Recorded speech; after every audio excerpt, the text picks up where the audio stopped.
ओम शांति। 6 जुलाई 2023। ईश्वरीय ज्ञान। आज की मुरली।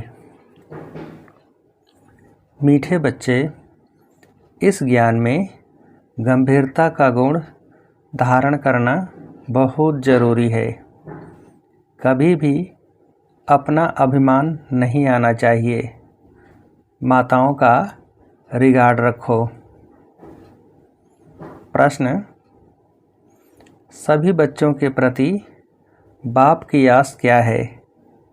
वह आस पूरी कब कर सकेंगे? उत्तर: बाप की आस है बच्चे ऐसा पुरुषार्थ करें जो नर से नारायण बनकर दिखाएं। इसमें ही बाप का शो होगा। ऐसा शो निकालो जो बाप का भी गायन हो तो बच्चों का भी गायन हो। बाबा कहे, बच्चे, अगर तुम नर से नारायण बनेंगे तो तुम्हारा भी मंदिर बनेगा और हमारा भी बनेगा। ऐसा पूज्य बनने के लिए फॉलो फादर। अपने आप से प्रण करो, हम पूरा ही फॉलो करेंगे। गीत: जिस दिन से मिले हम तुम। ओम शांति। बच्चे महसूस करते हैं, बच्चों को भाषणा आती है तो ज़रूर हम नई दुनिया के लिए सब नई बातें सुनते हैं। यह हमारी प्रीत नई लगती है और कोई की भी प्रीत सम्मुख परमपिता परमात्मा साथ होती ही नहीं। तो यह नई बात है ना। तुम जानते हो बाबा पतित पावन है। पुरानी दुनिया को पतित, नई दुनिया को पावन कहेंगे।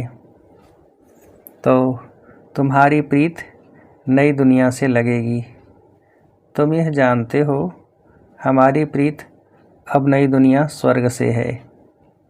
उसको शिवालय कहा जाता है, इनको वैश्यालय कहा जाता है।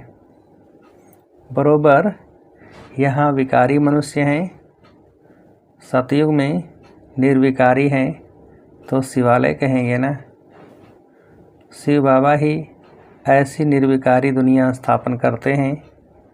और जानते हो बरोबर इस पुरानी दुनिया में देवताओं के चित्र हैं। जो देवताएं नई दुनिया में रहने वाले हैं। भारतवासी तो सब भूल गए, वह तो हिंदुस्तान कह देते हैं। हिंदुस्तान हमारा प्यारा, हाँ ज़रूर प्यारा था, परंतु वास्तव में हिंदुस्तान नाम है नहीं, भारत खंड कहा जाता है। तो बच्चे जानते हैं बरोबर यह नई बातें लगती हैं। ऐसी बातें कब नहीं सुनी। यह ज्ञान सारी दुनिया से निराला है। भारतवासियों के मंदिर भी बहुत हैं। क्रिश्चियन की एक ही चर्च होगी, फिर करके अलग अलग चर्च बनाएंगे। सतयुग में तो कोई मंदिर नहीं होता, क्योंकि चैतन्य देवताओं का राज्य चलता है। देवताएं शिवालय नई दुनिया में राज्य करते थे। तुम जानते हो अब हम नई दुनिया में जा रहे हैं। यह भी ख्याल कभी नहीं करना कि बाबा ने यह नया मकान बनाया है। वास्तव में पुरानी दुनिया में यह भी पुराना ही है। हमारी प्रीत अब नई दुनिया से लगी है। आत्माओं की परमात्मा साथ प्रीत लगी है जो सम्मुख बैठे हैं।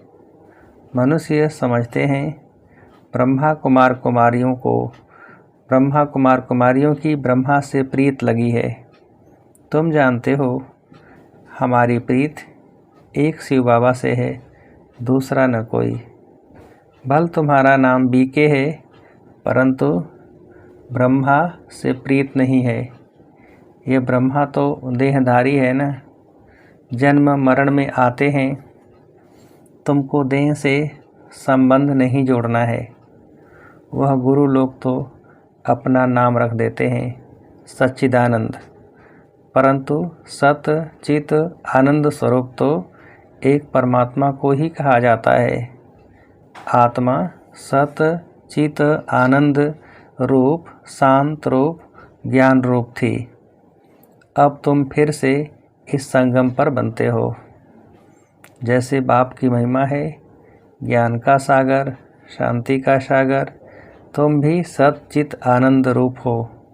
बीज और झाड़ को याद करने से सारा ज्ञान आ जाता है। बरोबर 5 युग हैं। अभी है संगम युग। इस संगम युग को दुनिया नहीं जानती, करके मालूम भी हो परंतु डिटेल में नहीं जानती कि सतयुग में कौन राज्य करते थे, कैसे राज्य लिया। तुम अब राज्य ले रहे हो। पुनर्जन्म लेते चक्र में तो जरूर आना पड़े। सदैव स्वर्ग में कोई रह न सके। स्वर्ग और नरक की पहचान अभी मिलती है।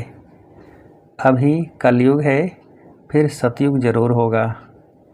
तो जरूर संगम पर ही परमपिता परमात्मा आया होगा। उनकी महिमा ही अलग है। ऐसे थोड़े कि एक की महिमा दूसरे कोई की हो सकती। हर एक का कर्तव्य अपना, संस्कार अपने, एक न मिले दूसरे से। हर एक आत्मा में अपना अपना पार्ट है। तुम बच्चों को समझाया गया है आत्मा 84 जन्म लेती है। तुम नई बातें सुनते हो। भगवान आज मैं राजयोग सिखाए तुमको राजाओं का राजा अर्थात नर से नारायण, नारी से लक्ष्मी बनाता हूँ। बाबा पूछते भी हैं तुम सूर्यवंशी नारायण बनेंगे या चंद्रवंशी राम बनेंगे। कहते हैं बाबा एम ऑब्जेक्ट तो सूर्यवंशी बनने की है, नंबरवार तो होते हैं न। बैरिस्टर कोई बहुत अच्छा, कोई हल्का होता है। कोई सर्जन तो लाखों रुपया कमाते, कोई बहुत थोड़ा कमाते। पढ़ाई पर मदार रहता है। तुम्हारे में भी कोई तो बहुत कमाई वाले बनेंगे, तख्त पर बैठेंगे। यह बड़ा बेहद का ईश्वरी कॉलेज है। उन कॉलेजों में हद होती है, इतने पास होंगे। यह है बेहद का कॉलेज। तो तुम नई बातें सुनते हो। अभी तुम समझ रहे हो तुम अबलाओं को बल देने वाला वह परम पिता परमात्मा ही है। जानते हो परमात्मा बाप से हमको कितना बल मिलता है। हम वॉरियर्स हैं, सेना हैं, युद्ध के मैदान में खड़े हैं। नई बात है ना। गीता में पांडवों और कौरवों की लड़ाई दिखाई है, परंतु लड़ाई की तो बात है नहीं। हर एक बात नई है। श्री कृष्ण तो नई दुनिया का अल्फ है। अल्फ से लेकर सब नई बातें हैं। नई दुनिया का अल्फ है लक्ष्मी नारायण, फिर उनके पीछे उनके बच्चे। तो लक्ष्मी नारायण हैं सतयुगी मनुष्य सृष्टि के अल्फ। यहाँ मनुष्य सृष्टि का रचयिता अल्फ ब्रह्मा है। पहले है परमपिता परमात्मा अल्फ, पीछे ब्रह्मा को अल्फ बनाते हैं, फिर लक्ष्मी नारायण को अल्फ बनाते हैं। यहाँ तुम ब्राह्मण कुल के हो। ब्राह्मण कुल का बड़ा ब्रह्मा ही गाया जाता है। ब्राह्मण तो भल वह भी है, परंतु ब्रह्मा कुमार कुमारियाँ नाम कभी नहीं सुना है। गीता में भी यह नाम नहीं है। तो नई बात है ना। भारत को हिंदुस्तान कहने कारण हिंदू धर्म कह देते हैं। अपने प्राचीन धर्म की पहचान नहीं है, जैसे कि देवता धर्म है ही नहीं। अपने धर्म को न जानने कारण कहते हैं सब धर्म एक ही हैं। भल सब धर्म यहाँ रह सकते हैं, जिसको चाहे सो रहे, फ्री है। सभी धर्मों को मान देते हैं। कोई भी धर्म वाला आकर रह सकता है। बाहर में देखो वह दूसरे धर्म वालों को निकालते रहते हैं। सीलान, बर्मा आदि से इंडियन को निकालते रहते हैं। भारत तो वास्तव में प्राचीन देवी देवता धर्म वाला है, परंतु वह तो कहते कोई भी आकर रहे, सब इकट्ठे तो रह न सकें। जहाँ तहाँ धर्मों की बहुत खिटपिट है। कहते हैं भारत सभी धर्मों को एस्लम देगा, इसलिए भारत की महिमा है। अब तुम सभी नई बातें सुनते हो। इस समय भारत में देवी देवता धर्म का कोई है नहीं। हम उस नई दुनिया के लिए पुरुषार्थ कर रहे हैं। शिव बाबा स्वर्ग रचते हैं। यूँ तो ब्रह्मा की संतान सब हैं, परंतु ब्राह्मण खास गाए हुए हैं। उनको कब रचा? जरूर संगम पर रचा। वर्ण भी अच्छी रीति दिखाने हैं। हम ब्राह्मण चोटी, फिर देवता, क्षत्रिय, वैश्य, शूद्र बनते हैं। तो यह ज्ञान बड़ा गुह्य रमणीक है। किसकी मुश्किल किसकी बुद्धि में बैठता है। तुम बच्चे इस ज्ञान को अच्छी रीति धारण करो। कभी भी ब्राह्मणी से रूठना नहीं। रूठ करके पढ़ाई को नहीं छोड़ना है, नहीं तो रसातल में चले जाएंगे। बाप आया है सुनाने, तो सुनना चाहिए। भक्ति मार्ग में कितना नियम होता है गीता सुनने का, वह पूरे नेम से सुनते हैं। मंदिर में भी नेम पूर्वक जाते हैं। रोज़ पक्का नेम रखते हैं। तुम्हारा नेम तो बड़ा कड़ा है। एक घड़ी, आधी घड़ी, फिर पढ़ाते रहना है। बाबा को याद करने से बुद्धि का ताला खुलेगा। विचार सागर मंथन कोई शिव बाबा नहीं करते हैं। उनको दरकार ही नहीं विचार सागर मंथन करने की। तुमको दरकार रहती है, किसको कैसे समझाएं।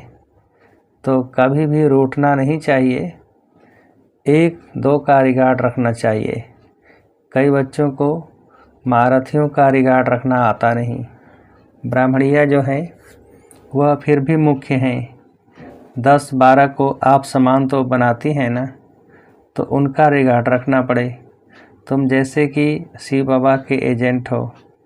सभी एजेंट्स एक जैसे तो नहीं होते हैं, नंबरवार होते हैं। फिर भी एजेंट्स तो हैं ना। कोई तो बहुत अच्छी रीति धारणा करते हैं, रात दिन सर्विस में तत्पर रहते हैं। शिव बाबा भी यहाँ सर्विस पर आए हैं ना। बाबा कहते हैं मैं डबल काम करता हूँ, भक्तों की भी सर्विस करता हूँ। तुम जानते हो सारी दुनिया में साक्षात्कार कराने का कर्तव्य कौन करते हैं? भर ड्रामा में सब पहले से नूंद है, उसी समय साक्षात्कार होता है। समझते हैं गॉड फादर ने दिव्य दृष्टि से साक्षात्कार कराया। जहाँ तहाँ साक्षात्कार होते हैं। यह साक्षात्कार भी ड्रामा में नूंद है। इसमें बड़ी विशाल बुद्धि चाहिए। यह हैं नई बातें। सृष्टि का चक्र बुद्धि में फिरना चाहिए। कोई कोई का यह सुदर्शन चक्र अच्छा तीखा फिरता है, कोई का कम। तुम सुदर्शन चक्रधारी हो। सर्विस के लिए बुद्धि चलती रहेगी नंबरवार। कोई का तो सुदर्शन चक्र फिरता ही नहीं। हवा तो लगती है, परंतु कोई का बहुत तीखा फिरता है, कोई का बहुत कम फिरता है, कोई का तो बिल्कुल फिरता ही नहीं। सुदर्शन चक्र नहीं फिरेगा तो बाकी क्या पद पाएंगे? तो यह नई बात हुई ना। बाप समझाते रहते हैं वर्षा लेना है तो अभी लो, नहीं तो फिर पछताएंगे, रोएंगे। टीचर का शो करना है ना। यह कितना बड़ा कॉलेज है। अच्छी रीति पढ़ते हैं तो पद भी अच्छा पाते हैं। प्रण करना चाहिए हम पूरा फॉलो करेंगे। Follow mother father. ऐसे भी नहीं है बैरिस्टर का बच्चा बैरिस्टर ही बनेगा, नहीं।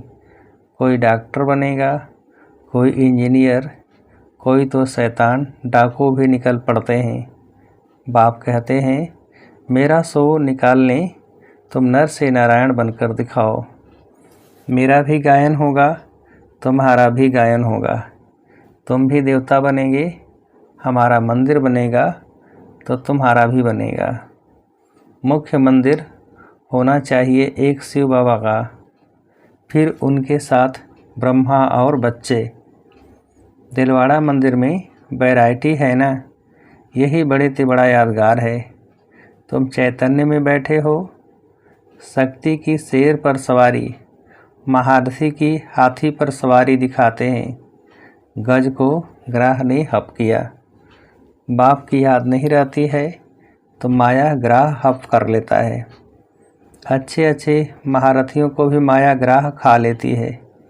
इसमें बड़ी गंभीरता चाहिए और अभिमान नहीं आना चाहिए। मैं यह करता हूँ। जितना हो सके हर बात में माताओं को आगे रखना है, माता का रिगार्ड रखना है। सब चाबी माता के हाथ में होनी चाहिए। माता द्वारा समाचार आना चाहिए। हाँ, कहाँ कहाँ कन्या अथवा माता से कुमार होशियार होते हैं, उनको फिर राय लिखनी है। हुक्म सरकार का, राज्य रानी का है। पहले रानी फिर राजा। पहले माता गुरु चाहिए, पुरुष को गुरु बनने का कायदा नहीं, माता को आगे करना है। ला ऐसे कहता है, भल कहाँ पुरुष भी निमित्त बनते हैं जो माताओं को ज्ञान में ले आते हैं, परंतु मेजॉरिटी माताओं की है। अहंकार नहीं होना चाहिए। मैं सब जानता हूँ, मैं होशियार हूँ। होशियार माताओं को बनाना है, माता द्वारा सेंटर आदि चलाना है। अंत में सन्यासी आदि को भी माताओं के ही बाण लगने हैं तो कायदे सिर चलना है। परम पिता परमात्मा की निंदा करने वाले ऊंच पद पा नहीं सकेंगे। बाबा सावधान, सबको करते हैं। बहुत मीठा बनना है। कोई की बात पसंद नहीं आती है तो एक कान से सुन, दूसरे से निकाल दो। क्रोध बहुत नुकसान करता है। कोई लिखते हैं, काम से क्रोध को क्यों नहीं तीखा रखें, परंतु नहीं, काम तो आदि मध्य अंत दुख को प्राप्त कराता है। पतित पावन एक ही बाप गाया हुआ है। सन्यासी पावन नहीं बना सकते तो तुम नई बातें सुनते हो। ऊंच ते ऊंच भगवान बैठ तुमको पढ़ाते हैं, उनको ही श्री श्री कहा जाता है। फिर मनुष्य सृष्टि में श्री लक्ष्मी, श्री नारायण, श्री राम, श्री सीता को कहते हैं। अच्छा, उन्हों को ऐसा श्रेष्ठ किसने बनाया? श्री श्री शिव बाबा ने। अच्छा, मीठे मीठे सिखेलते बच्चों प्रति माता पिता बाप दादा का याद, प्यार और गुड मॉर्निंग। रूहानी बाप की रूहानी बच्चों को नमस्ते। हम रूहानी बच्चों की रूहानी बाप को नमस्ते। धारणा के लिए मुख्य सार, पहली पॉइंट, आपस में एक मत होकर रहना है। एक दो को रिगार्ड देना है। रूठ कर कभी भी पढ़ाई नहीं छोड़नी है। दूसरी पॉइंट, क्रोध बहुत नुकसानकारक है, इसलिए जो बात पसंद नहीं आती है उसे एक कान से सुन, दूसरे से निकाल देना है।